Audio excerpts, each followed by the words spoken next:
Assalamualaikum warahmatullahi wabarakatuh. Sekarang kita lanjut di bab 9 ya, tentang manajemen kredit. Oke, mungkin kita perlu tahu dulu apa itu kredit ya. Jadi kata kredit itu berasal dari kata creditor yang artinya adalah kepercayaan. Nah, kredit ini analisisnya itu yang dilakukan adalah untuk meyakini bahwa calon nasabah itu dapat dipercaya. Dimana kita dapat melihatnya gimana sih caranya supaya dapat dipercaya. Kita lihat dari pertama ya adalah latar belakang dari nasabah itu sendiri dan personalnya, perusahaannya, prospek usahanya, dan jaminan diberikan serta faktor lainnya, dan bisa memberikan keyakinan kepada bank bahwa kredit yang diberikan itu benar-benar aman, dalam arti uang yang disalurkan pasti kembali. Jadi itu ya, jadi kenapa ketika perbankan ini memberikan pinjaman atau kredit kepada nasabah itu perlu adanya analisis kredit, bahkan ada petugas khususnya sendiri ya untuk melakukan analisis apakah sesuai dengan permintaan, sesuai dengan dokumen yang diserahkan, apakah sesuai dengan kemampuan, dan apakah nanti prospek kedepannya itu si nasabah ini bisa mengembalikan uangnya dilihat dari solvabilitas hartanya, likuiditas hartanya seperti apa, kayak gitu ya. Nah, unsur-unsur yang terkandung dalam fasilitas kredit itu sendiri adalah kepercayaan pastinya, adanya kesepakatan, adanya jangka waktu, adanya risiko juga, dan adanya balas jasa di sini. Jadi semua sini pasti akan ada di kredit tersebut ya. Nah, bagaimana caranya supaya kita bisa memanage kredit tersebut agar sesuai dengan harapan kita atau harapan dari si perbankan ini ya. Dalam arti bahwa ketika dia memberikan kredit, pengembaliannya juga tuh pasti kembali gitu istilahnya ya. Nah, sebelumnya kita jelasin dulu deh tentang kredit itu. Menurut Undang-Undang Nomor 10 Tahun 98 Pasal 1, dia mengatakan bahwa kredit adalah penyediaan uang atau tagihan yang dapat dipersamakan dengan itu berdasarkan persetujuan atau kesepakatan pinjam-meminjam antara bank dan pihak lain yang mewajibkan pihak peminjam untuk melunasi hutangnya setelah jangka waktu tertentu dengan pemberian bunga. Sedangkan kalau pembiayaan itu adalah penyediaan uang atau tagihan yang dapat dipersamakan dengan itu berdasarkan persetujuan atau kesepakatan antara bank dengan pihak lain yang mewajibkan pihak yang dibiayai untuk mengembalikan uang atau tagihan tersebut setelah jangka waktu tertentu dengan imbalan atau bagi hasil. Nah, biasanya kalau yang pemberian kredit ini, untuk yang pengertian kredit ya, itu lebih banyak diterapkan oleh bank-bank konvensional, sedangkan kalau pembiayaan itu tuh lebih banyak diterapkan oleh bank-bank syariah, karena prinsip dari syariah, bank syariah itu soalnya bagi hasil ya, seperti itu. Kalau imbalan mungkin itu lebih ke bank konvensional. Nah, sekarang manajemen kredit sendiri itu pengertiannya apa? Itulah kita memproses pengelolaan kredit yang terdiri dari perencanaan jumlah kredit, penentuan suku bunga, prosedur pemberian kredit, analisis pemberian kredit, sampai kepada pengendalian kredit macet. Jadi semua itu yang akan kita manage jadinya ya. Nah, seperti itu. Tujuan dari kredit itu sendiri adalah apa? Yang pertama itu guna mendapatkan nilai tambah baik bagi nasabah sebagai debitur maupun bagi bank sebagai kreditur. Jadi di sini ada manfaat timbal balik baik dari si peminjam maupun dari yang meminjam, gitu ya tujuan dari kredit. Nah, salah satu instrumen untuk menjaga keseimbangan uang beredar di masyarakat itu kita menggunakan pendekatan makroekonomi. Nah, bagi nasabah kegunaannya itulah untuk mengatasi kesulitan pembiayaan dalam meningkatkan usaha atau pendapatan di masa depan. Ibu rasa kalian paham ya, kenapa nasabah itu memerlukan meminjam di suatu bank atau melakukan kredit di bank ya, pas salah satunya untuk meningkatkan usaha dan meningkatkan pendapatan di masa depan, seperti itu ya. Kalau bagi banknya sendiri ya, itu akan menghasilkan pendapatan bunga sebagai pengganti harga dari pinjaman itu sendiri. Oke, jadi itu ya fungsi dan tujuan dari kreditnya baik untuk nasabah maupun bagi bank. Nah, fungsi dari kredit itu sendiri, yang pertama itu dapat meningkatkan daya guna dari uang, yang kedua meningkatkan daya guna dari bank, yang ketiga meningkatkan peredaran dan lalu lintas uang, yang keempat merupakan salah satu alat stabilitas ekonomi, yang kelima menimbulkan kegairahan berusaha masyarakat, yang keenam sebagai jembatan untuk meningkatkan pendapatan nasional, dan yang terakhir merupakan alat penghubung perekonomian internasional. Itu ya fungsi kredit ya. Jadi jangan sekedar kalian berpikir bahwa kredit ini hanya untuk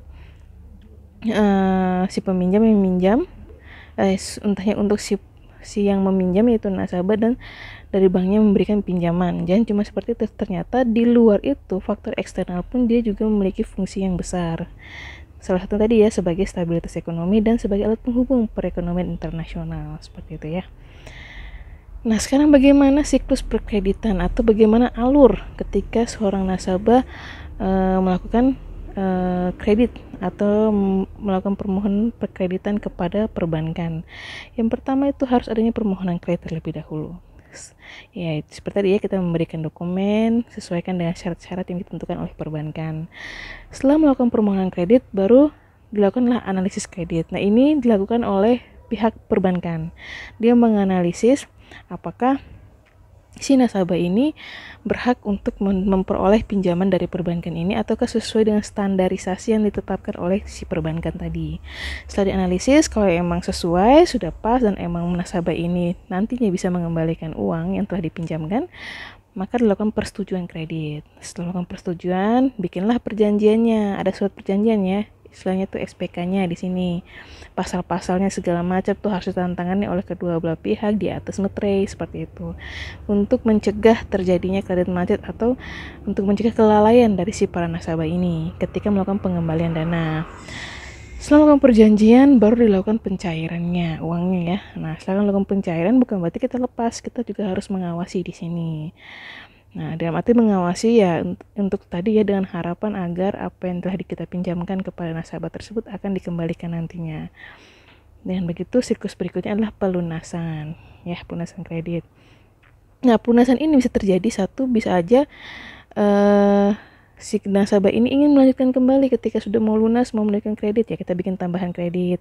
Atau mungkin pelunasan karena kreditnya bermasalah, ya mungkin kita seandainya kalau si nasabah tadi mengalami suatu siklus ekonominya sudah menurun atau gimana sehingga membuat dia menghambat dalam tanggung jawab dia ketika ingin mengembalikan atau membayar angsuran kredit yang dipinjam tadi ya, maka di sini akan ada proses pelunasan menyangkut kredit bermasalah tadi, entah mungkin dengan cara mengambil aset yang dimiliki oleh si nasabah atau mungkin memangkas bunga lalu memberikan kemudahan kepada nasabah untuk membayar pokoknya saja, seperti itu ya, dan segala macam yang diberikan oleh para perbankan.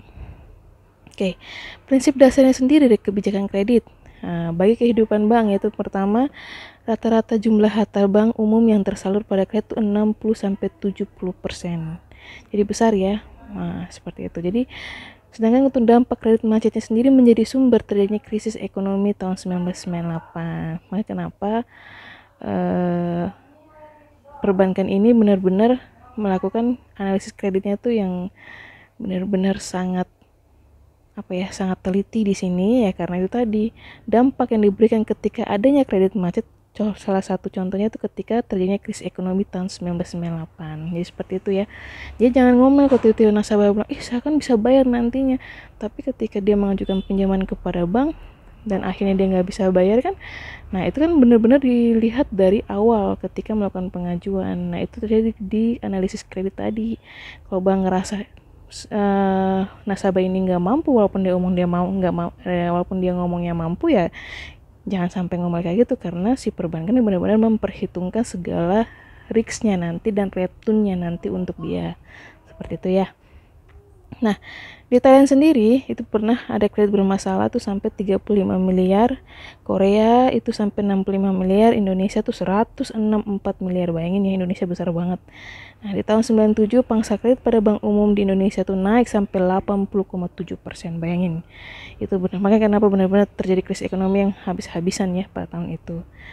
Nah, penggunaan kreditnya sendiri adalah untuk satu, biasanya untuk melakukan pengadaan barang modal atas proyek, itu capital packaging ya. Sedangkan yang kedua untuk membiayai kebutuhan modal kerja atau working capital loan. Ada juga untuk pembelian surat berharga. Nah, yang terakhir adalah pembelian barang atau jasa konsumtif. Itu ya kegunaan dari kredit itu sendiri. Nah, sekarang prosedur pemberian kredit. Caranya tadi ya, siklus tadi ya. Ini lebih khususnya lagi deh gimana prosedurnya ketika nasabah memberikan pemberian kredit. Yang pertama, nasabah melakukan pengajuan berkas. Setelah itu diselidiki dulu berkasnya sudah sesuaikah dengan syarat yang ditentukan oleh atau sesuai dengan standarisasi yang telah ditetapkan oleh perbankan tadi. Lalu dilakukan wawancara awal. Wawancara inilah biasanya itu untuk menyatukan antara berkas yang disampaikan dengan real kenyataan yang ada di lapangan tentang nasabah tersebut. Setelah itu on the spot, melakukan survei di sini, entah alamatnya, entah rumahnya, entah tempat kerjanya, apakah sesuai apa tidak. Setelah itu dilakukan wawancara yang kedua. Wawancara kedua ini mungkin lebih ke tentang gajinya, atau mungkin tentang aset-aset lain mungkin yang masih ada, atau pendapatan kotor lain mungkin yang ada, seperti itu ya.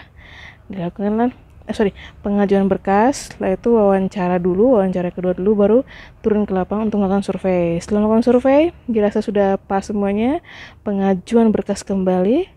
Dalam arti ini pengajuan berkas kembali dalam arti sudah melihat semua, kalau untuk alamatnya udah checklist sesuai, tempat kerjanya udah sesuai, gajinya udah sesuai, seperti itu baru dilakukan keputusan kredit. Apakah si nasabah ini layak apa tidak untuk diberikan kredit, seperti itu. Nah, untuk penilaian kredit sendiri itu memiliki prinsip-prinsip. Itu ada sebutannya 5C dan 7P.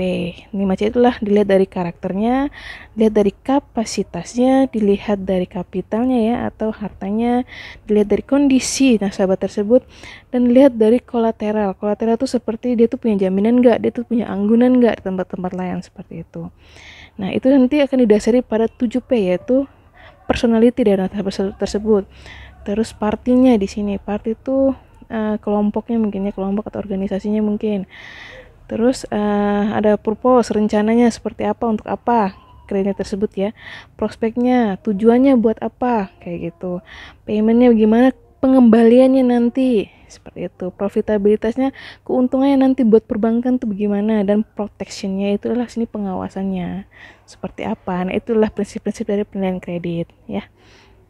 Nah ini ya, tabel ini lebih jelasnya, itu aspek penilaiannya. Yang pertama adalah karakter. Nah, karakter itu menyangkut tentang penilaian terhadap etiket atau kemauan nasabah untuk memenuhi kewajibannya. Itu yang kita lihat dari karakternya ya. Yang kedua, informasi yang diperoleh dari kalangan perbankan dan asosiasi perusahaan.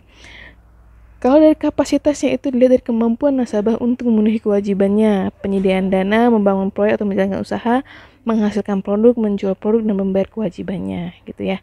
Sedangkan kapitalnya dilihat dari modal usaha yang tersedia dalam perusahaan, karena tidak semua kebutuhan dana disediakan oleh bank. Dan modal sendiri yang disediakan nasabah disebut debt to equity ratio, gitu ya. Dilihat dari anggunannya atau kolateral ya, yaitu anggunan atau jaminan diserahkan peminjam debitur kepada bank sebagai jaminan atas kredit yang diperolehnya. Jaminan di sini apa aja, mungkin sertifikat tanah, BPKB motor, mobil, intinya itu ya.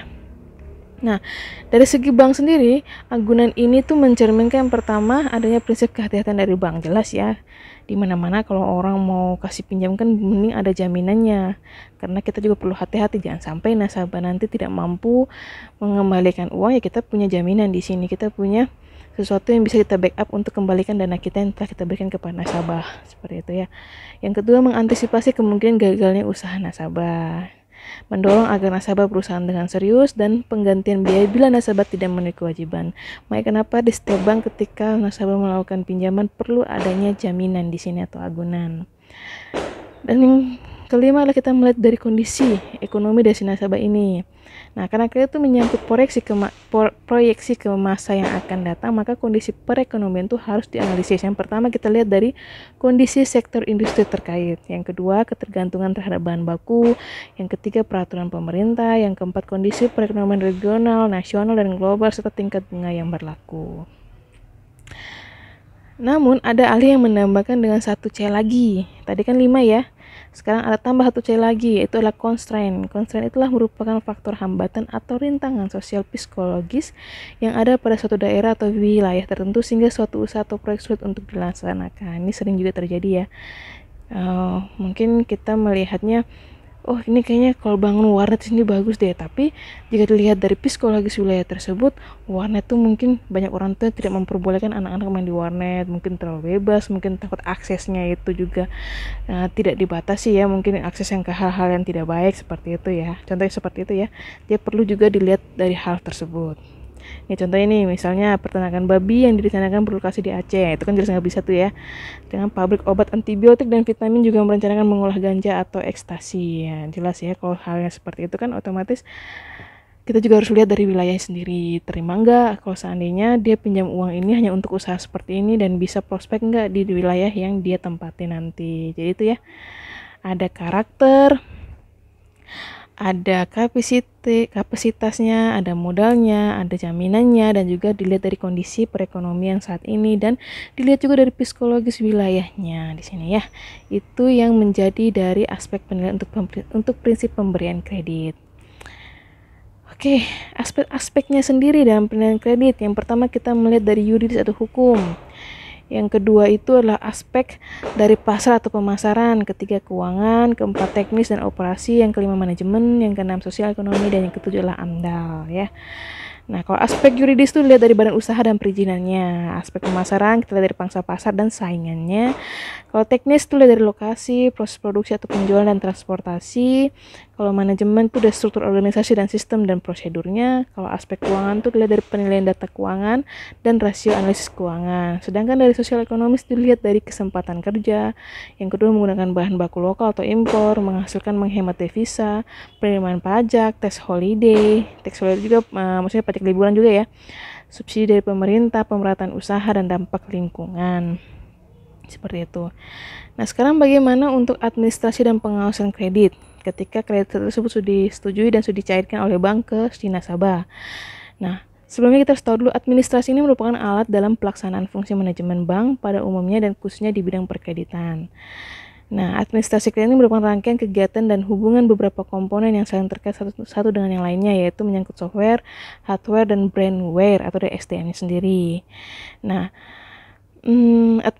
administrasi kredit juga merupakan pengelolaan mengenai pencatatan, penyimpanan dokumen, dan pembuatan laporan yang berhubungan dengan pemberian fasilitas kredit.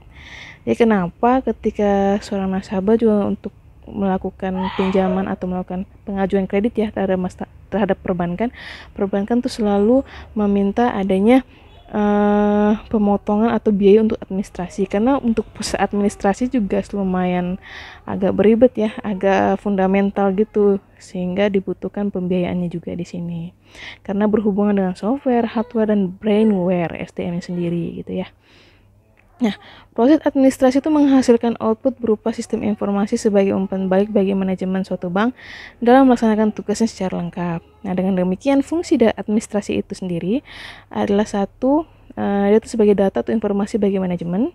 Yang kedua sebagai alat komunikasi antara bank dengan debitur. Yang ketiga sebagai instrumen pengawasan kredit, sebagai pertanggungjawaban, sebagai alat bukti bila terjadi sengketa, dan sebagai data untuk laporan berkala. Jadi sangat-sangat penting ya administrasi menyangkut pengajuan kredit tadi. Tahapannya sendiri yaitu sebelum kita memberikan kredit, itu harus ada administrasi terlebih dahulu. Entah mungkin harus siapin KK, KTP, slip gaji seperti itu ya. Nah, yang kedua pada saat proses analisis kredit itu juga diperlukan administrasi. Mungkin dilihat dari alamatnya, tempat kerjanya, dilakukanlah survei di situ ya proses analisisnya. Terus pada keputusan, kalau keputusannya di situ itu biasanya berhubungan dengan adanya surat perjanjian di sini sebelum memberikan pencairan atau memberikan kredit. Nah, dibuatkanlah SPK-nya dengan beberapa pasal, beberapa lembar itu ya. Nah, itu kan juga butuh administrasi. Terus yang keempat lah saat pembukaan rekening, itu juga dibutuhkan administrasi. Diisikan formulirnya, namanya sesuai KTP, dilampirkan dengan KTP, KK, terus isi isi untuk buku tabungannya segala macamnya. Setelah itu pada saat kredit berjalan juga dibutuhkan administrasi, seperti adanya kartu untuk nomor kontraknya atau mungkin buku jaminan untuk penandaan bahwa ketika sudah dibayar ditandai seperti itu. Ada juga bukti pembayaran, kwitansinya juga nanti ya. Nah, saat pelunasan juga ya, ketika pelunasan kan biasanya kan apalagi kalau ada jaminan. Nah, itu kan juga dibutuhkan administrasi. Entah mungkin penyampaian untuk kredit atau kwitansi terakhir pembayaran, terus pengajuan lagi keadaan KTP-nya untuk permintaan pengembalian jaminan atau anggunan di sini. Terakhir pada kredit bermasalah. Kredit bermasalah juga dibutuhkan administrasi di sini untuk mengecek namanya, kemampuannya. Dalam arti kita mau menyelesaikan kredit ini ya, kredit tadi kita lihat dari aset-asetnya tadi, dilihat kembali pada administrasi-administrasi yang ada. Seperti itu ya. Sekarang bagaimana kita melakukan pengawasan menyangkut kredit? Nah, kalau pengawasan Ibu rasa udah tahu ya maksudnya apa di sini. Nah, pengawasannya sendiri itu menyangkut yang pertama steering control, di mana pengawasan itu sebelum kredit diberikan itu dilihat dari tingkat kelayakan sektor usaha dan arah usaha bank atau misinya ya. Yang kedua menyangkut post control, yaitu pengawasan pada waktu proses berjalan, itu menyangkut kelengkapan dokumen, akurasi analisis dan perjanjian dan pengikatan jaminan. Yang ketiga itu feedback control, itu menyangkut pengawasan setelah kredit diberikan, yaitu mengenai pengawasan administratif, pengawasan fisik, dan analisis kecenderungan pertumbuhan ekonomi. Fokus dari pengawasan kredit itu sendiri adalah untuk melakukan penjagaan atau preventif dan pengamanan atau represif atas pengelolaan kekayaan bank ke arah portofolio yang baik dan efisiensi serta menghindari terjadinya penyimpangan dengan cara mendorong dipatuhinya kebijakan perkreditan yang telah ditetapkan oleh manajemen. Tujuannya sendiri adalah untuk satu, menghindari terjadinya penyelewengan baik dari intern maupun ekstern bank. Yang kedua, untuk memastikan kebenaran atau akurasi data perkreditan. Yang ketiga, untuk memajukan efisiensi pengelolaan perkreditan. Dan yang keempat, untuk menilai tingkat kepatuhan kepada ketentuan kredit berlaku. Nah, sasarannya sendiri yaitu terhadap personalia dan organisasi, untuk pengawasan administrasi dan keuangan perusahaan. Kenapa personalia juga ya dilakukan pengawasan? Karena kadang-kadang kan ada orang yang kayak mungkin keluarga sendiri nih, udah dilulusin aja tanpa lihat berkasnya udah sesuai belum, tanpa lihat dia tuh mampu nggak nanti ketika mengembalikan pinjaman tersebut. Seperti itu ya. Jadi makanya kenapa pengawasan juga dilakukan pada personalia dari organisasi.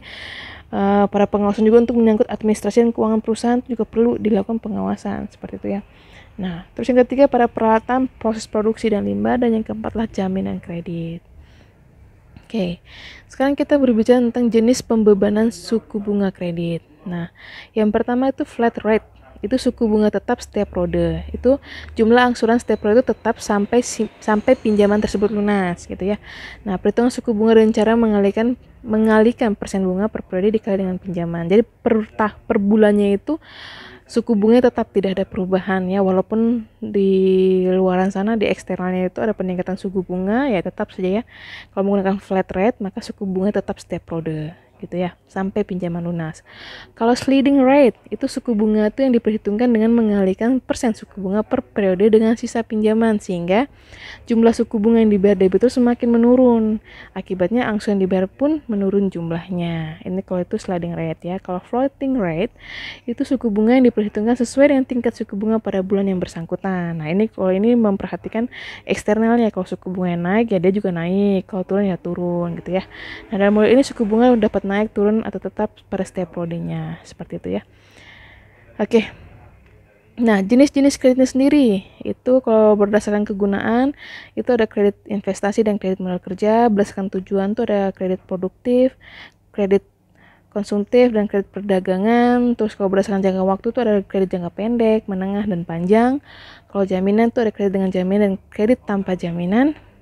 Biasanya kalau kredit tanpa jaminan sekarang tuh ada KUR ya, perbankan itu sekarang ya. Tapi itu batas cuma sampai di 500 juta. Kalau sektor usaha tuh ada kredit pertanian, peternakan, pertambangan, dan profesi serta lain-lain. Itu ya jenis-jenis dari kredit. Nah, untuk pengadaan jaminan, kalau kredit berjaminan atau secured loan, itu jaminan dapat berupa harta fisik seperti persediaan tanah, gedung, mesin, saham, mobil, kendaraan ya, rumah, seperti itu. Intinya yang benar-benar nilainya tuh bisa disetarakan dengan pinjaman yang dipinjam. Tapi kalau bagaimana dengan kredit tanpa jaminan, itu berdasarkan kepercayaan. Nah, kalau yang ini, kalau berdasarkan kepercayaan ada yang kalau dulu sih belum terlalu diterapkan ya, kecuali ketika sekarang yang KUR itu ya, yang tadi Ibu bilang kalau berdasarkan tanpa jaminan tuh biasanya KUR. Nah, itu batasnya sampai 500 juta saja. Tapi dilihat lagi dari kemampuan si contohnya nih, kalau kan biasanya kalau KUR itu dilihat dari toko-tokonya atau usahanya. Kalau usahanya kecil ya paling maksimal dikasih 50 juta. Kalau usahanya gede nih, tokonya besar ya paling besar mungkin 500 juta. Intinya maksimal tuh di 500 juta. Ya, kalau kredit tanpa jaminan. Sekarang bagaimana dengan jangka waktu ikatan? atau jangka waktu kreditnya ya. Nah, biasanya kalau jangka pendek tuh kurang dari 1 tahun. Itu tuh biasanya untuk digunakan bagi jenis kredit yang modal kerja, bridging loan, sama bank overdraft. Sedangkan kalau menengah dan panjang itu tuh 1 sampai 7 tahun itu bisa digunakan untuk pinjaman yang terkait menyangkut investasi, kredit ekspor barang, modal, seperti itu ya. Bisa juga investasi contohnya kayak kredit mobil, kayak kredit rumah ya, itu investasi tuh. Rumah itu sampai 20 tahun kayak gitu ya. Nah, sektor-sektor usaha yang biasa diberikan kredit atau yang sering pengajuan kredit itu ada di real estate, ada sektor usaha di perdagangan dan industri, ada perorangan, ada pertanian, ada lembaga keuangan, dan lain-lain ya. Nah, kalau berdasarkan status hukum debitur, itu ada kredit koperasi. Ini menyangkut hukum ya, hukum kreditnya itu sendiri. Perusahaan non-bank, perusahaan perdagangan suatu berharga, bank dan lembaga keuangan. Terus kredit perorangan atau kredit konsumen itu biasanya perorangan menerima fasilitas kredit seperti kredit kendaraan dan kartu kredit. Nah, sekarang gimana kita berbicara tentang kredit macet atau kredit yang bermasalah tadi ya? Biasanya unsur penyebabnya sendiri itulah pertama karena pihak perbankan kurang teliti ketika melakukan analisis di awal pengajuan kredit. Tadi seperti Ibu bilang ya, mungkin karena si pegawai bank ini yang menjadi analisis kreditnya itu masih satu keluarga dengan si nasabah ini, sehingga udah fix aja, sesuai, rumahnya udah sesuai, alamatnya udah sesuai, tapi dilihat kemampuan ternyata kedepannya dia malah nggak bisa bayar kayak gitu ya. Itu kan karena emang dari pihak perbankan tidak teliti, karena ada hubungan keluarga, atau mungkin karena si anak kredit ini nggak pintar untuk menganalisis dari kemampuannya, likuiditasnya, gimana hartanya, apa segala macam, sehingga diasihin aja, diterimalah atau diberikanlah pinjaman dari kepada nasabah, nggak taunya macet ketika pertengahan jalan pembayarannya ya. Itu juga kita harus bisa, jangan salahkan nasabah juga ya, harus salahkan juga dari perbankan. Makanya kenapa sekarang perbankan tuh juga lebih teliti, apalagi sejak corona kayak gini ya, mereka lebih memangkas pemberian kredit pada nasabah-nasabah yang mereka rasa prospek ke depan untuk pembayarannya nanti tuh ada harapan, benar-benar ada harapan gitu ya. Kalau yang kayak toko-toko mungkin mereka masih pikir lagi ya, jangan sampai gara-gara corona nanti usahanya meredup, nggak bisa bayar kayak gitu ya. Nah, jadi benar-benar harus teliti di sini perbankan. Nah, kalau dari pihak nasabah itu karena ada unsur ketidaksengajaan, ada juga karena unsur sengaja. Nah, kalau unsur ketidaksengajaan tuh ya mungkin tadi ya, usahanya mungkin awalnya tuh bagus banget, tahun pertama, tahun kedua pembayaran lancar, tahun ketiga mungkin dapat musibah banjir gitu kayak, atau mungkin kebakaran, nggak ada asuransi kebakarannya sehingga barang-barangnya habis, atau mungkin bangkrut, atau mungkin disantet orang, biasanya ya disantet orang sampai usahanya tuh hancur kayak gitu. Nah, itu kan tidak disengaja kan ya, sehingga setelah kejadian seperti itu dia tidak bisa membayar pinjaman tersebut kepada bank, ya otomatis bermasalah di sini, jadi mengalami kredit macet. Kalau unsur kesengajaan ya mungkin saja ketika awalnya pengajuan bilang mau buka usaha, gak taunya itu uang buat pakai jalan-jalan, terakhir nggak bisa bayar lagi. Nah, itu kan sudah unsur kesengajaan. Itu contohnya ya, seperti itu. Sekarang bagaimana upaya dalam menyelamatkan kredit macet tadi? Itu ada 4 upaya, 5 upaya. Yang pertama adalah rescheduling.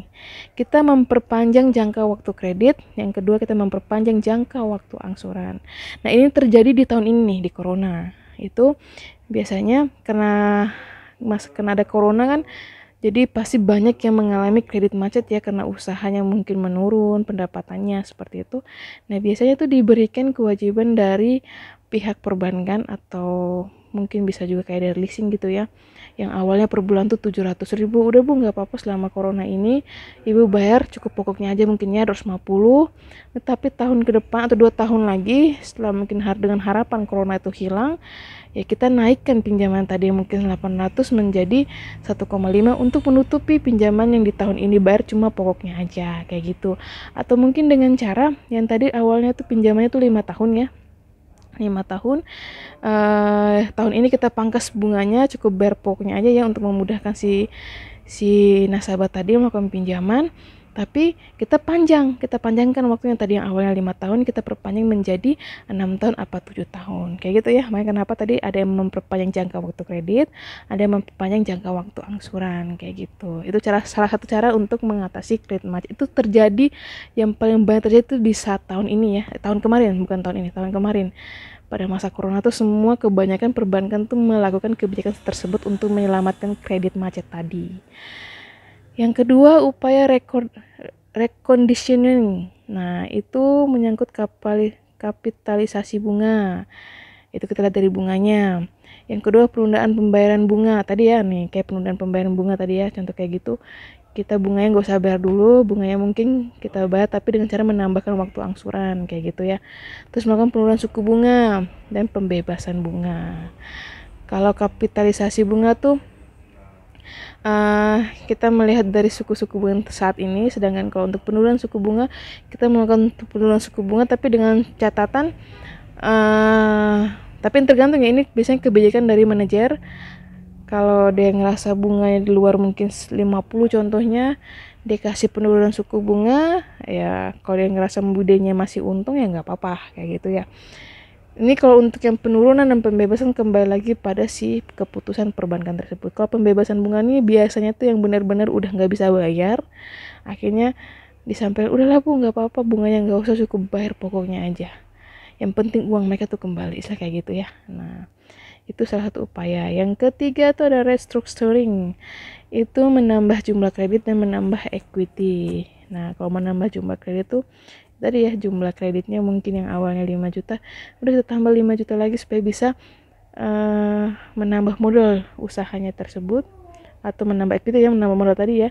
Kita tambahkan usahanya supaya dia bisa putar kembali, sehingga mungkin dengan cara putar kembali tambahan modal bisa menambah pendapatan mereka, bisa meningkatkan kembali pendapatan mereka, dengan begitu bisa mengembalikan pinjaman mereka ke bank. Yang keempat ada kombinasi, dan yang kelima adalah penyitaan jaminan.